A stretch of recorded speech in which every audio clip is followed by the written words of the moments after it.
एक professor class ले रहे थे।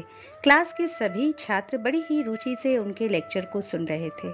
उनके पूछे गए सवालों के जवाब दे रहे थे, लेकिन उन छात्रों के बीच कक्षा में एक छात्र ऐसा भी था जो चुपचाप और गुमसुम बैठा हुआ था। प्रोफेसर ने पहले ही दिन उस छात्र को नोटिस कर लिया, लेकिन कुछ नहीं बोले। लेकिन जब 4-5 दिन तक ऐसा ही चला तो उन्होंने उस छात्र को क्लास के बाद अपने केबिन में बुलवाया और पूछा, तुम हर समय उदास रहते हो, क्लास में अकेले और चुपचाप बैठे रहते हो, लेक्चर पर भी ध्यान नहीं देते, क्या बात है, कुछ परेशानी है क्या? सर, वो छात्र कुछ हिचकिचाते हुए बोला, मेरे अतीत में कुछ ऐसा हुआ है जिसकी वजह से मैं परेशान रहता हूँ, समझ नहीं आता क्या करूँ।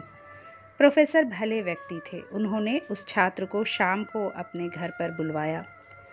शाम को जब छात्र प्रोफेसर के घर पहुँचा तो प्रोफेसर ने उसे अंदर बुला कर बैठाया। फिर स्वयं किचन में चले गए और शिकंजी बनाने लगे। उन्होंने जानबूझकर शिकंजी में ज़्यादा नमक डाल दिया।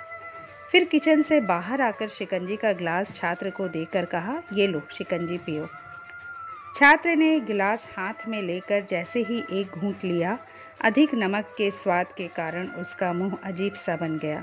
ये देख प्रोफेसर ने पूछा, क्या हुआ, शिकंजी पसंद नहीं आई? नहीं सर, ऐसी बात नहीं है, बस शिकंजी में नमक थोड़ा ज़्यादा है, छात्र बोला। अरे, अब तो ये बेकार हो गया, लाओ ग्लास मुझे दो, मैं इसे फेंक देता हूँ। प्रोफेसर ने छात्र से ग्लास लेने के लिए अपना हाथ बढ़ाया, लेकिन छात्र ने मना करते हुए कहा, नहीं सर, बस नमक ही तो ज़्यादा है, थोड़ी चीनी और मिलाएंगे तो स्वाद ठीक हो जाएगा। ये बात सुन प्रोफेसर गंभीर हो गए और बोले, सही कहा तुमने, अब इसे समझ भी जाओ, ये शिकंजी तुम्हारी ज़िंदगी है, इसमें घुला अधिक नमक तुम्हारे अतीत के बुरे अनुभव हैं। जैसे नमक को शिकंजी से बाहर नहीं निकाल सकते, वैसे ही उन बुरे अनुभवों को भी जीवन से अलग नहीं कर सकते।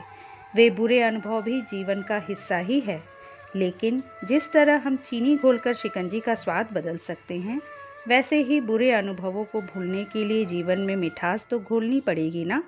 इसलिए मैं चाहता हूँ कि तुम अब अपने जीवन में मिठास घोलो।